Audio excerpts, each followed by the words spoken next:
Reka nongere mbasuze abanywanyi b'ibiganiro byacu abadukurikira muherereye mu bice bigiye bitandukanye mwiriwe mute bivanye naho muherereye mbaye ikaze nanone ndagira ngo tuganire kandi dufatanyirize hamwe rero kumviriza kino kintu.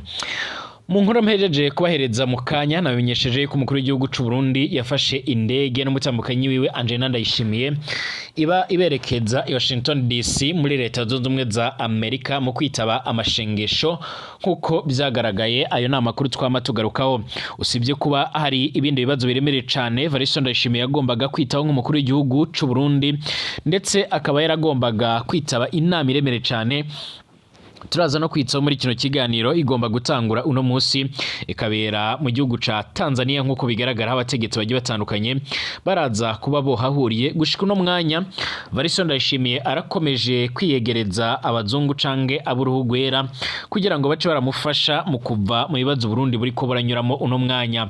Hari benshi bagaragaza ndetse banamugaragaza nka nyirabayazana ibibazo biriko biribonekeza nga mu Burundi, ariko igitangaje n'uburyo yitavye ano mashengesho ariko hakaba hagaragayemo ibintu bidasanzwe namwe ndaza kugenda ndabereka canga se muraza kugenda muribonera muri ano makuru yacu canga se ku masanamu yamaze kugenda arashigwa ahabona. Ndashaka tugaruke ku masanamu akomeje kugenda agaragara muri ibi biro cange muri ano mashengesho nkuko biriko bigaragara. N'amashengesho nkuko byamaze kugenda bigaragara canga se nyine nkuko byamaze kugenda biradusumira mu matwi yacu. N'amashengesho navuga ko aremere cyane ariko abenshi bayitabye na buruhu gwera nkuko biriko biragaragara ndetse nkuko byamaze kugaragara. Igitangaje amasanamu ariko arahanwanwamo nyine canga se arimo aragaragara ku mbuga ngurukana bumenyi arerekana umukuru w'igihugu cy'u Burundi Evariste Ndayishimiye n'umutambukanyi wiwe bicaye imbere y'imeza inini cyane iteretse ibifungurwa byinshi ndetse n'ibinyobwa byinshi cyane nkuko biriko bigaragara. Amakuru akomeza kugenda aradushikira cange aratugeraho muri no mwanya akaba agaragaza n'ayandi masanamu nyine canga abandi bari ku meza yabo b'uruhu gwera bamwe ku buryo noneho ubona ko abenshi noneho begeranye abandi bagiye begeranye bari ku meza amwe, ariko biratangaje kubona umukuru w'igihugu cy'u Burundi Evariste Ndayishimiye ari we yari yicaye ari wenyine n'umutambukanyi wiwe. Hari bamwe botanze ibyumviro byabo bigiye bitandukanye bigaragaza neza yuko nyine nubwo yokomeza kugenda ikundwa kaza ku bazungu canga se abandi b'uruhu gwera biraboneka yuko nubundi abo bazungu bategera biyumvamo abanyafrika nkuko biriko bigaragara. Benshi babifase nk'agasuzuguro karemere cyane bamusuzuguye nkuko biriko bigaragara mu nyuma yuko abandi bategetsi ndetse n'abandi bamwe bakomeza kugenda bagaragara ndetse bakaba bakomeza kugenda banagaragaza neza yuko ibiriko bigaragara byose byerekana neza yuko ari agasuzuguro karimo karamushikaho canga se ari agasuzuguro kamaze kugenda karamugeraho nkuko amakuru yama aradushikira. Kugeza uno mwanya hari bamwe rero batajya umunwa mu kugaragaza neza yuko Evariste Ndayishimiye yamaze gusebera hariya muri leta zunze ubumwe za Amerika nkuko biriko bigaragara cange nkuko amakuru akomeza kugenda aradusumira. Amakuru yihuta kandi akomeza kugenda aratugeraho aragaragaza nubundi n'iyindi sanamu imwe nubundi nayo bisa naho iriko igaragara ndetse bisa naho ikomeza kugenda igaragaza ndetse inagaragaza abategetsi bamwe nyine bicaye ngaha ariko nabo ugasanga bo bicaye bari kumwe n'abandi bategetsi bamwe n'abandi bitabye ayo mashengesho, ariko abantu benshi barakomeje kwibaza ingene Evariste Ndayishimiye atofashe ingingo canga se atica zanywe hamwe n'abandi bagiye batandukanye b'uruhu gwera cange abo twita abazungu. Urabyumva ute? Turagaruka kandi ku mpamvu ziriko zigaragara zatumye Evariste Ndayishimiye yiyemeza gusiba inama nkuko biriko biragaragara. Hari bamwe bagaragaza ko nubundi yarafise umugambi uremereye cyane wo kwitaba ano mashengesho akaza guhita ahindukira akaza kwitaba ino nama, ariko hari amakuru ariko aradushikira avuga yuko amagara yatifashe neza ku buryo nawe ashobora kuba yojyanywe mu igwariro cange mu ivuriro nkuko biriko bigaragara mu nyuma y'uko amagara yiwe akomeza kugenda atamera neza hariya muri leta zunze ubumwe za Amerika. Hari abandi bagaragaza ko yoba yaragiye gusenga ngo asengere umunyamabanga mukuru umugambwe CNDD-FDD, ariko kuri uno mwanya abatari bakeya bakaba bagaragaza ndetse baranerekana neza yuko Variston Ndayishimiye yagiye arahunze ibyo ashoboraga kubazwa muri ino nama. Turabigera ko byose mu buryo burambuye, mu gihe binavuga ko abandi bategetsi bamwe na bamwe bashobora kuba banageze mu gihugu ca Tanzania. Turagaruka ku yandi makuru akomeje kugenda aravugwa mu karere k'ibiyaga binini ndetse no hirya no hino mu isi. Mbaye ikaze mwese, ndabashuje mwese kandi ndabahaye ikaze kubatwumviriza muri uno mwanya. Abatwumviriza baringa mu gihugu cacu ciza c'u Burundi, mu gisagara ca Bujumbura ku mugwa mukuru w'ubutunzi canke ubudandaji canke ubukungu. Abatwumviriza bari Gitega, mu yandi makaritiye amwe namwe, mu mavire ndetse n'ama province amwe namwe, turabateye yambu cane. Abari mu karere k'ibiyaga binini mu bihugu bimwe na bimwe bigiye bitandukanye, namwe turabifuriza ibihe byiza, turabifuriza kumererwa neza cane. Abatwumviriza nanone muherereye mu bindi bice bimwe na bimwe bigiye bitandukanye, abari ku mugabane w'Uburaya, Aziya, Australia, Amerika ndetse n'andi hose, mwese tubahaye ikaze mu biganiro byacu ndetse no makuru tubategura ndetse tukabashikiriza kuri no monesha kure yacu. Ushobora kuduhereza ivyumviro byawe binyuze aho ngaho muri commentaire, ugatangamo igitekerezo cyawe bigendanye nuko uriko urumva ibyo turiko turabashikiriza muri uno mwanya. Kaze kuri mwese, nyemerera dutangurire kuri iyi nkuru ikomeje kuvugwa, aho bamwe bariko baratanga ivyumviro byabo kuri ino sanamu canke ano masanamu akomeje kugenda agaragara muri rusange. Mu gihe abandi bategetsi bagiye batandukanye bariko barabandanya bitaba inama y'abakuru b'ibihugu bahuriye mu muryango canga bihurikiye mu muryango wa SADC ndetse na East African Community, mu gihugu ca Tanzania. Umukuru w'igihugu c'u Burundi ari muri leta zunze ubumwe za Amerika i Washington DC. Nkuko bigaragara, amakuru dufise nuko bamwe rero botanguye kumunenga kuba rero yarahagaritse kwitaba iyi nama iremereye cyane ndetse inarimo ibibazo bimuraba nkuko biriko bigaragara, mu gihe n'ubundi harimo ibibazo bimwe na bimwe by'abasoda b'Abarundi bakomeje kugenda barapfira muri Repubulika Iharanira Intwaro Rusange ya Kongo, ndetse hakaba hari n'ibibazo bimwe na bimwe aherutse kwagiriza igihugu cy'ubanyi cy'u Rwanda, avuga yuko icyo gihugu cyaba kiriko kirategura ibitero biremereye cyane bishobora kwibasira igihugu cy'u Burundi. Gushika uno mwanya, umukuru w'igihugu cy'u Burundi yaje guhura n'ikintu kidasanzwe nkuko biriko bigaragara canke nkuko amakuru akomeza kugenda aratugera bivuga. Amakuru yihuta adafite ivumbi dufatiye ku masanamu ariko aragaragara nuko Variston Ndayishimiye yoba yamaze n'ubundi gufatwa nabi canga se yamaze gusuzugurirwa muri leta zunze ubumwe za Amerika nkuko biriko bigaragara cange nkuko amakuru akomeza kugenda atugera bivuga. Umukuru w'igihugu c'u Burundi arahejeje gusuzugurirwa muri leta zunze ubumwe za Amerika, aho binavuga ko amagara yiwe atifashe neza nkuko bigaragara. Kuko nawe uri kurabireba kuri ino sanamu nahejeje gushyiraho hano, nta n'ikintu na kimwe nigeze ndahindura ko nkuko biko bigaragara. Nkuko bigaragara iri ryoba ari ivangura rishingiye ku rukoba abazungu bakorera abanyafrika cange nagasuzuguro basuzuguye umukuru w'igihugu c'u Burundi Variston Ndayishimiye. Usibye mu bihugu bimwe na bimwe, usibye ngako mu karere k'ibiyaga binini, usibye no mu bindi bice bimwe na bimwe bigiye bitandukanye, hari abategetsi bamwe na bamwe n'abanyagihugu abanenga imyitwarire ndetse n'inyifato y'umukuru w'igihugu c'u Burundi iyo ari mu bandi bategetsi, ndetse cyangwa se iyo ariko aravuga amajambo yiwe. Hari bamwe bagaragaza neza yuko ari umwe mu bantu n'ubundi bitagaragara yuko bari bakwiriye no kuba abategetsi nkuko bigaragara. President Variston Ndayishimiye mu mashengesho ya National Prayer Breakfast i Washington DC aragaragara ku meza yuzuye ibifungurwa n'umutambukanyi wiwe Angelina Ndayishimiye. Bonyine bamwe bemeza ko ari icubahiro bahawe, ariko kandi ukibaza icubahiro kiri rero mu kuba wagiye mu mashengero canke mu mashengesho nkaya ntusangire n'abandi bategetsi ku meza amwe cange abandi banyacyubahiro. Hari n'abandi bavuga ko ari ukwikumira, abandi bati ni ivangura. Wowe uratekereza ari iki? Ibi ngibi byama bigaragara n'ubundi inshuro nyinshi Variston Ndayishimiye nubwo ari we arongoye igihugu twavuga yuko ari gito, ariko kandi akaba ari na kimwe mu bihugu gushika uno mwanya twavuga yuko nkuko bikomeza kugenda bigaragara cange nkuko amakuru akomeza kugenda aradusumira, akaba ari bimwe mu bintu bikomeza kugenda bigaragaza amajambo agunze kugenda aravuga ko ashika kure. Yaravuze yuko abazungu atakintu na kimwe babamariye Uburundi, iyo baba baragize cyo babamarira Uburundi baba bwarahindutse ndetse bugaca buratera imbere, ariko avuga yuko ari ingingo iremere cyane igendanye no ku Burundi bugomba gukora icyo ibishoboka byose. Ibi kandi biriko biraba mu gihe n'ubundi ikigega cy'isi cya FMI giherutse guhagarika inkunga cyari cyarageneye Uburundi, ibigaragaza neza yuko igihugu cy'u Burundi gishobora kwisanga mu bihe bidasanzwe kuko biriko bigaragara.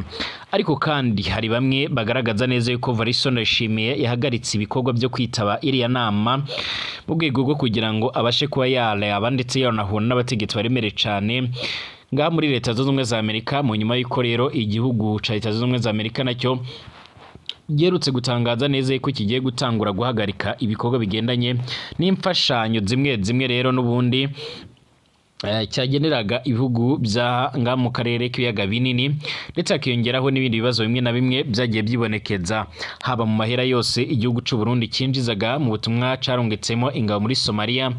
Ibyo bigiye gutangura guhagarara ayo mahera yose ahere, kuko rero izo ngabo ziratangura kugarukanwa mu Burundi. Ibigendanye n'amahera kandi bokuraga muri Republika Iharanira Intwaro Rusange ya Kongo nayo arashobora guherayo, kuko ingwano ndetse n'ibyo yari yaremereye Bwana Tshisekedi birasa naho adafise kuba iyo bigeraho nk'uko biriko bigaragara. Ni mu gihe kandi n'ubundi n'ibindi bimwe na bimwe nk'uko nama ndabigarukaho nyine byagiye bigaragara yuko rero Uburundi bwari bibitezeho amakiriro nabyo byamaze guca nk'aho bihagarara nk'uko amakuru yo maradushikira. Ako ariyo mpamvu Variston Ndayishimiye yafashe ingingo yo kwerekeza muri Leta Zunze Ubumwe za Amerika nk'uko biriko bigaragara. Ariko kandi ku rundi ruhande amakuru akomeza kugenda aradushikira cange amakuru akomeza kugenda aratugera muri uno mwanya, akaba agaragaza neza yuko Variston Ndayishimiye ashobora kuba yoba yateje ikibazo kiremereye cyane n'ubundi muri ino nama, nk'uko bigaragara mu nyuma yuko ari inama iremere cyane igomba kwitabwa n'abategetsi baremereye cyane, nk'uko amakuru akomeza kugenda atugera bivuga cyangwa se nk'uko bikomeje kugenda bigaragara. Iyi nama yagombaga kwitaba ubundi irakomeye cyane, kuko iraza kurabiramo rero nyine ingene ibibazo bimwe na bimwe bigendanye n'umutekano mukeya bishobora kuza gushobora gutorerwa inyisho, cyane cyane biriko birabera mu buseruko bwa Republika Iharanira Intwaro Rusange ya Kongo. Ibi kandi birabaye mu gihe nawe ubwe aherutse gufata ingingo iremereye cyane, ingingo igendanye no kuba nawe ubwe rero ashobora kuza gufata ingingo iremere cyane yo kuba agomba kuba nawe nyine nawe yagombaga kugira ibyo atangaza ku majambo aherutse gutangaza, avuga yuko agomba gufata ibishoboka byose mu rwego rwo kugira ngo abashe kuba yokumira ibitera, avuga yuko bigomba kuba byomugabwaho nk'uko biriko bigaragara. Umwe mu bategetsi bashigikiye Variston Ndayishimiye ndetse na Bwana Tshisekedi hari amajambo aherutse gutangaza. Yaragize ati tuzakora ku buryo rero abasirikare bacu bagaruka imuhira. Uyu ni Perezida Cyril Ramaphosa ku ngabo zabo ziri muri Republika Iharanira Intwaro Rusange ya Kongo. Ibi byatumye abatavuga rumwe n'ubutegetsi bw'u Burundi bongera kwibaza bati ese Variston Ndayishimiye ndetse na General Prime Niyongabo umugaba mukuru w'igisoda c'u Burundi bariko baratekereza iki ku ngabo zabo n'ubundi zitegerezwa kuvanwa muri Kongo cyangwa se zitegerezwa kugumishwayo. Perezida Cyril Ramaphosa aravuga ku ngabo za Afrika y'Epfo ziri mu burasirazuba bwa Republika Iharanira Intwaro Rusange ya Kongo, yatangaje ko bazokora ku buryo abahungu bacu n'abakobwa babo b'abasirikare babo nyine bogarukanwa imuhira. Mu ijambo yaraye agejeje ku gihugu, Ramaphosa umaze iminsi ari ku gitutu ku gihugu ce kubera abasirikare bagera kuri 14 b'icyo gihugu biciwe mu migwano mu byumweru biheze, yaravuze ko agomba kuboneka igisubizo ku mahoro arambye. Afrika y'Epfo yarohereje abasirikare barenga 1000 mu ngabo z'umuryango w'ibihugu bya Afrika y'Amajyepfo SADC mu gufasha ingabo za Kongo mu kurwanya inyeshamba za M23.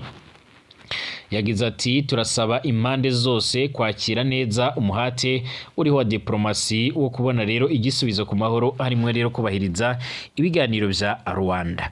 Yemeje ko bazitabira inama ihuza imiryango ya East African Community ndetse na SADC itangira kuri wa gatanu igasozera ejo kwa gatandatu i Dar es Salaam mu gihugu ca Tanzania.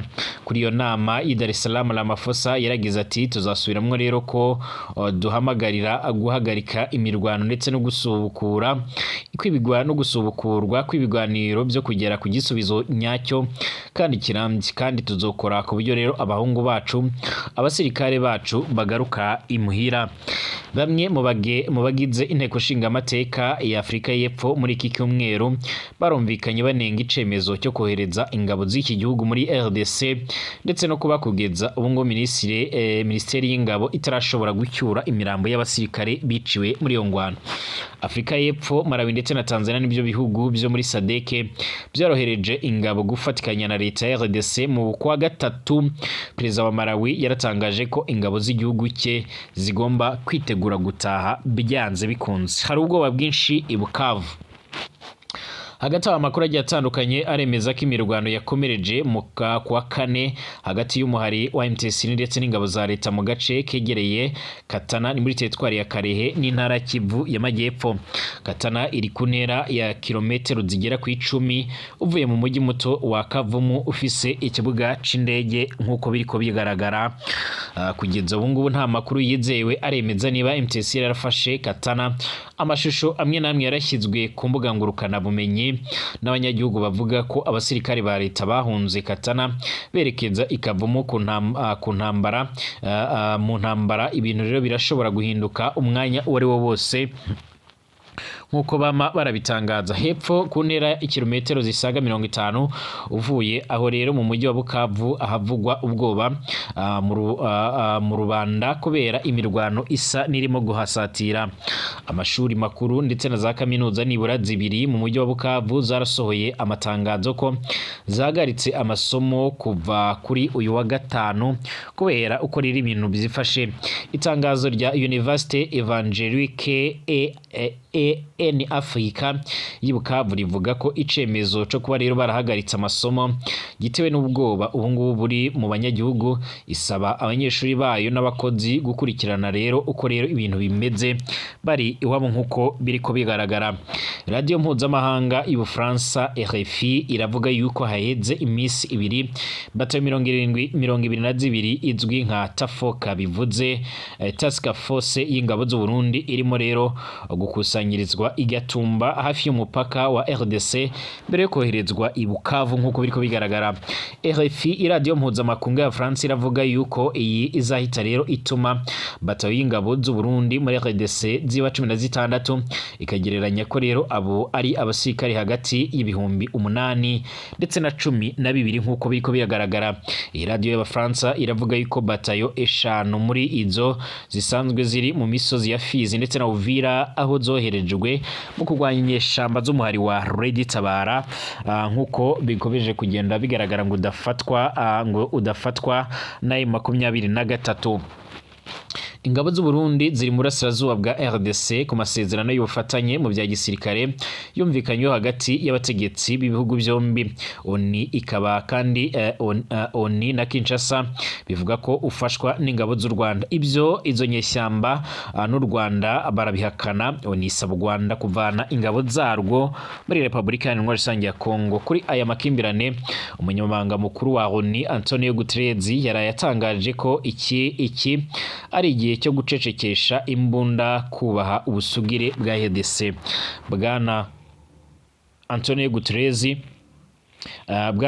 Guterres yongeyeho ko nta gisubizo cya gisirikare kiriho kuri ingwano, avuga ko ari igice cy'ubuhuza n'impande zose kubahiriza ibyo yemeje ko ari igihe cy'amahoro nk'uko biriko bigaragara.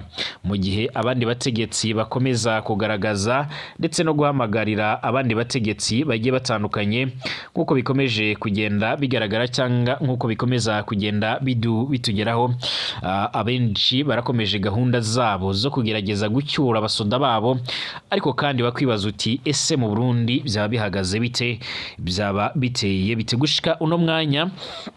Mu Burundi abenshi barakomeza kwibaza impamvu ibintu bikomeza gukomera ndetse no gufata indi ntera, nyamara abasoda b'Abarundi bakaba bakomeje gupfira muri no ngwano, nyamara ku rundi ruhande akaba atamutegetsi n'umwe n'ubundi w'u Burundi yari yofata ingingo yo kuba iyo kwemera canga se iyo fata gahunda yo kuba iyo fata abasoda bamwe bamwe ngo bavane muri icyo gihugu. Ni mu gihe byagaragaye ko Abarundi aribo bakomeje gupfa cyane kurenza abandi, ndetse abatari bakeya bakaba bari kubagaragaza ndetse baranerekana neza yuko ibara riko rirashikira Abarundi n'ubundi muri izi ngwano ari bara rikomeye cyane. Mwavyumviye kandi yuko radio mpuzamahanga ya France RFI yamaze gushimangira ndetse no kwerekana neza yuko batayo ya Tafoke ishobora kongera kurungikwa mu Burundi muri Kongo nkuko bigaragara. Turagaruka mu kanya turebera hamwe ibindi bigezweho. Hari amakuru turonse bya gahunda ya General Prime Niyongabe kugenda barafata abasoda bamwe nkuko biriko bigaragara, bakaba bariko bagaragaza ndetse baranerekana neza yuko nyine bariko barashingura abantu bamwe nkuko biriko bigaragara. Turagaruka mu kanya tubabwira undi musoda twomenye yuko aherutse gupfira mu ngabo z'u Burundi muri Kongo.